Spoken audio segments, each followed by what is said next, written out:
സംസാരത്തിൽ എവിടെയാണ് passive voice പറയേണ്ടത്, അല്ലെങ്കിൽ എങ്ങനെയാണ് പറയേണ്ടത്? ഒരു ആക്റ്റീവ് വോയിസിനെ പാസീവ് വോയിസിലേക്ക് മാറ്റാൻ പറഞ്ഞു കഴിഞ്ഞാൽ വളരെ സിമ്പിളാണ്, എല്ലാവരും മാറ്റും. പക്ഷേ സംസാരിക്കുമ്പോൾ പാസീവ് വോയിസ് എവിടെ ഉപയോഗിക്കണം, എങ്ങനെ ഉപയോഗിക്കണമെന്ന് പലർക്കും അറിയില്ല. ഇനി എന്താണ് പാസീവ് വോയിസ്? പാസീവ് വോയിസ് ഉപയോഗിക്കുന്നത് ഒരു ആക്ഷൻ, ഒരു പ്രവൃത്തി, ആ പ്രവൃത്തിക്ക് കൂടുതൽ വാല്യൂ കൊടുക്കാനാണ് നമ്മൾ പാസീവ് വോയിസ് ഉപയോഗിക്കുക. എന്നുവെച്ചാൽ പാസീവ് വോയിസിൽ പ്രവൃത്തിക്കാണ് കൂടുതൽ വാല്യൂ. ആര് ചെയ്തു എന്നുള്ളൊരു വിഷയമേ അല്ല, ചെയ്ത വ്യക്തിക്ക് ഒരു വാല്യൂ ഇല്ല എന്ന് പറയാണ്. പാസീവ് വോയിസ് ഉപയോഗിക്കുന്നത് ആക്ഷൻ, പ്രവൃത്തിക്ക് കൂടുതൽ വാല്യൂ കൊടുക്കാനാണ്. രണ്ടാമതാണ്, ആരാണ് ചെയ്തത് എന്ന് അറിയാത്ത സാഹചര്യത്തിൽ നമ്മൾ പാസീവ് വോയിസ് ആണ് സാധാരണ ഉപയോഗിക്കുക. നമ്മൾ ഉദാഹരണം ചെയ്യുമ്പോൾ പെട്ടെന്ന് മനസ്സിലാവും. ക്ലിയർ? അപ്പോൾ നമുക്ക് ഇന്ന് സിമ്പിൾ പ്രസന്റിന്റെ പാസീവ് വോയിസ് എന്താ നോക്കാം. സിമ്പിൾ പ്രസന്റ് എന്താണ്? സിമ്പിൾ പ്രസന്റ് എന്ന് വെച്ചാൽ എന്നും ചെയ്യാറുള്ള കാര്യങ്ങൾ, അല്ലേ? അല്ലെങ്കിൽ നമ്മൾ സ്ഥിരമായി ചെയ്യുന്ന കാര്യങ്ങളെ കുറിച്ച് പറയാനാണ് നമ്മൾ ഉപയോഗിക്കുക സിമ്പിൾ പ്രസന്റ് ഉപയോഗിക്കുന്നത്. ഇനി നമുക്ക് സിമ്പിൾ പ്രസന്റിൽ പാസീവ് വോയിസ് ഉപയോഗിക്കാൻ വേണ്ടിയിട്ട് ഒരു മനോഹരമായ സ്ട്രക്ചർ ഉണ്ട്, ഫോർമുല ഉണ്ട്. അതാണ് ആദ്യം സബ്ജക്റ്റ് ചെയ്ത, അതിൻ്റെ കൂടെ ഈസ്, ആം, ആർ ഏതെങ്കിലും ഒന്ന്, അതിൻ്റെ കൂടെ വെർബ് തേർഡ് ഫോം ഉപയോഗിക്കണം. നമ്മൾ സാധാരണ ഈസ്, ആം, ആറിൻ്റെ കൂടെ വെർബ് ING ഫോം ആണ് ഉപയോഗിക്കാറ്, അല്ലേ? പക്ഷെ പാസീവ് വോയിസിൽ വെർബ് തേർഡ് ഫോം മാത്രമേ വരാൻ പാടുള്ളൂ. No verb ING form, no verb second form, only verb third form. Okay. ഇനി എന്താണ് മലയാളം അർത്ഥം? മലയാളത്തിലെ അർത്ഥമാണ് ചെയ്യാറുണ്ട്. എന്താണ് ചെയ്യാറുണ്ട് എന്ന് പറയാണ്. ആദ്യം സബ്ജക്ട്, അത് കഴിഞ്ഞിട്ട് ഈസ്, ആം, ആർ, അതിൻ്റെ കൂടെ വെർബ് തേർഡ് ഫോം. ഓക്കെ. ഇനി ഞാൻ ഒന്നാമത്തെ ഉദാഹരണം പറയാണ്. എന്ത്? എൻ്റെ വീട് എന്നും ക്ലീൻ ചെയ്യാറുണ്ട്. എൻ്റെ വീട് എന്നും ക്ലീൻ ചെയ്യാറുണ്ട്. ആര്? അറിയില്ല. ആര് ക്ലീൻ ചെയ്യുന്നതെന്ന് അറിയില്ല. എൻ്റെ വീട് എന്നും ക്ലീൻ ചെയ്യാറുണ്ട്. മദർ ആണോ, ബ്രദർ ആണോ, സിസ്റ്റർ ആണോ, ഫാദർ ആണോ, ഒന്നും അറിയില്ല. എനിക്ക് ഇത്ര മാത്രമേ പറയേണ്ടതുള്ളൂ. എന്ത്? എൻ്റെ വീട് എന്നും ക്ലീൻ ചെയ്യാറുണ്ട്. അത് പറയാം. അപ്പോൾ ആദ്യം സബ്ജക്റ്റ്, എന്ത്? My house, my house. My ഹൗസിൻ്റെ കൂടെ ഈസ് ഉപയോഗിക്കണം, കാരണം മൈ ഹൗസ് സിംഗുലർ അല്ലേ, അതുകൊണ്ട് മൈ ഹൗസ് ഈസ്. ഇനി എന്താണ്? ക്ലീനിങ് അല്ലേ? ക്ലീൻ്റെ തേർഡ് ഫോം എന്താണ്? ക്ലീൻഡ്. അപ്പോൾ എന്തായി? My house is cleaned, my house is cleaned. എൻ്റെ വീട് എന്ത്? ക്ലീൻ ചെയ്യാറുണ്ട് എന്നായി. എന്താണ്? എന്നും, അല്ലേ? എന്നും പറയുമ്പോൾ എവ്രി ഡേ. അപ്പോൾ എന്തായി? My house is cleaned every day, my house is cleaned every day. എൻ്റെ വീട് എന്നും ക്ലീൻ ചെയ്യാറുണ്ട്, വൃത്തിയാക്കാറുണ്ട് എന്നായി. എത്ര സിമ്പിൾ അല്ലേ? ഇനി ഞാൻ പറയാണ് രണ്ടാമത്തെ. എൻ്റെ വീട്ടിൽ ആഴ്ചയിൽ ഒരു ദിവസം ബിരിയാണി ഉണ്ടാക്കാറുണ്ട്. എന്നുവെച്ചാൽ എൻ്റെ വീട്ടിൽ ആഴ്ചയിൽ ഒരു തവണ ബിരിയാണി ഉണ്ടാക്കാറുണ്ട്. ആര്? അതറിയില്ല. ആരാണ് ബിരിയാണി ഉണ്ടാക്കുന്നത്? അറിയില്ല. ഫാദർ ആണോ, സിസ്റ്റർ ആണോ, ഒന്നും അറിയില്ല. ഓക്കെ.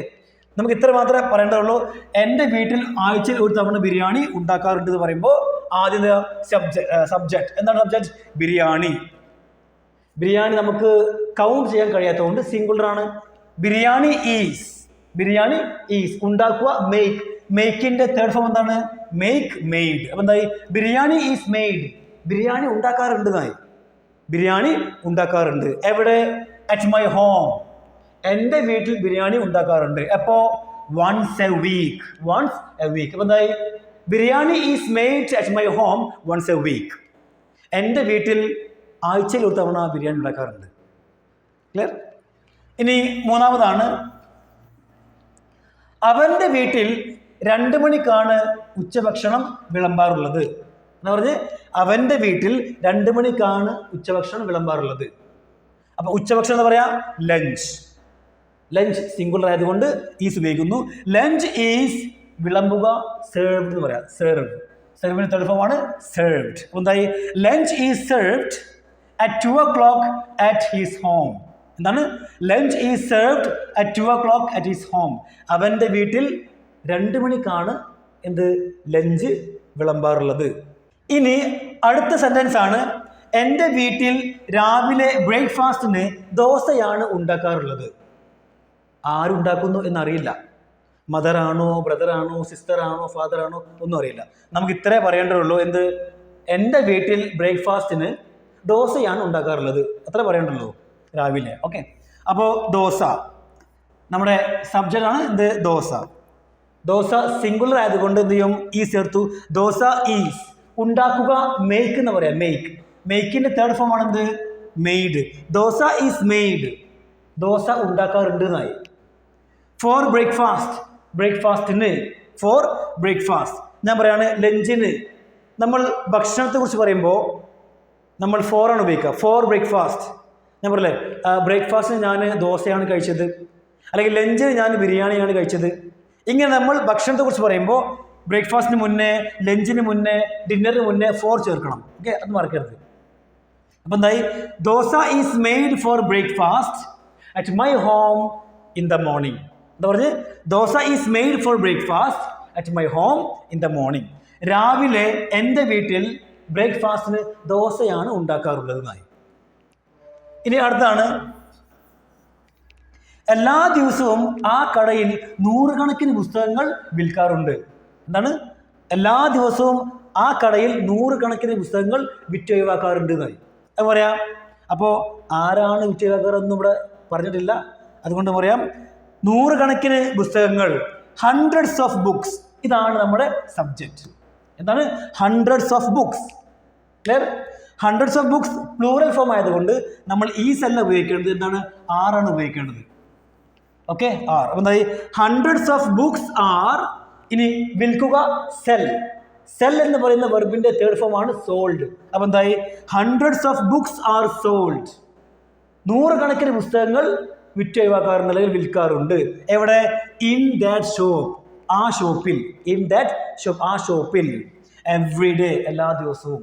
അപ്പോൾ എല്ലാ ദിവസവും ആ ഷോപ്പിൽ, ആ കടയിൽ നൂറുകണക്കിന് പുസ്തകങ്ങൾ വിറ്റൊഴിവാക്കാറുണ്ടെന്നായി.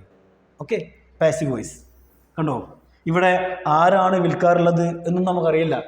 ഇവിടെ പ്രവൃത്തിക്കാണ് കൂടുതൽ വാല്യൂ. അതുകൊണ്ട് ഞാൻ പറഞ്ഞ് പാസീവ് വോയിസ് ഉപയോഗിക്കുന്നത് തന്നെ പ്രവൃത്തി, ആക്ഷൻ, പ്രവൃത്തിക്ക് കൂടുതൽ വാല്യൂ കൊടുക്കാൻ വേണ്ടിയാണ്. അല്ലാതെ ആരാണോ ചെയ്തത് അദ്ദേഹത്തിനല്ല. ഓക്കെ, ആ ഒരു വ്യക്തിക്കല്ല. ഇനി ഞാൻ പറയാണ്, ഞാൻ നിങ്ങളോട് പറയുന്നു, അതല്ല, മീറ്റിങ്ങിനെ കുറിച്ച് നിങ്ങളോട് പറയാറുണ്ട് ആരെങ്കിലും?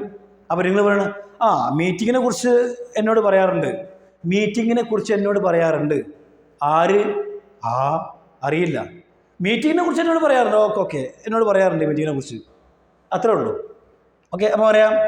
അപ്പോൾ ആരാണ് സബ്ജക്റ്റ്? എന്താണ് സബ്ജക്റ്റാണ്? ഐ അല്ലേ? ഐ. എന്നോട് പറയാറുണ്ടല്ലോ ഐ. ഐൻ്റെ കൂടെ ഈസാണ് വരിക, അല്ല ആം ആണ് വരിക. ഐ ആം.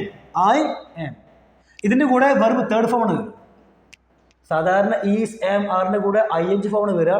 അത് ആക്റ്റീവ് വോയിസ്. ഇവിടെ നിന്നാൽ പാസീവ് വോയിസ് ആണ്. ഓക്കെ, പാസീവ് വോയിസ് എപ്പോഴും വെർബ് തേർഡ് ഫോം മാത്രമേ വരാൻ പാടുള്ളൂ. I am informed.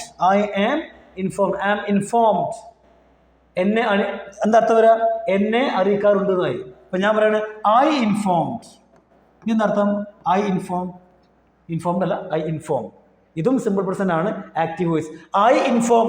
ഞാൻ അറിയിക്കാറുണ്ട് എന്നായി. എന്താണ്? ഞാൻ അറിയിക്കാറുണ്ട്. ഇനി അടുത്ത എന്നെ അറിയിക്കാറുണ്ട് എന്ന് പറയുമ്പോൾ പാസീവ് വോയിസ്. അവിടെ എന്താ വരിക? അവിടെ ഇതാണ് നമ്മുടെ സിമ്പിൾ പ്രസന്റിന്റെ പാസീവ് വോയിസിന്റെ സ്ട്രക്ചർ. I am informed. എന്നെ അറിയിക്കാറുണ്ട്. എന്തിനെ കുറിച്ച്? About the meeting. I am informed about the meeting. മീറ്റിങ്ങിനെ കുറിച്ച് എന്നെ അറിയിക്കാറുണ്ട് എന്നായി. ഇനി നിങ്ങൾ ഒരു 3-4 സെന്റൻസ് ഇതുപോലെ ഉണ്ടാക്കാൻ വേണ്ടി ശ്രമിക്കുക. Thank you everyone.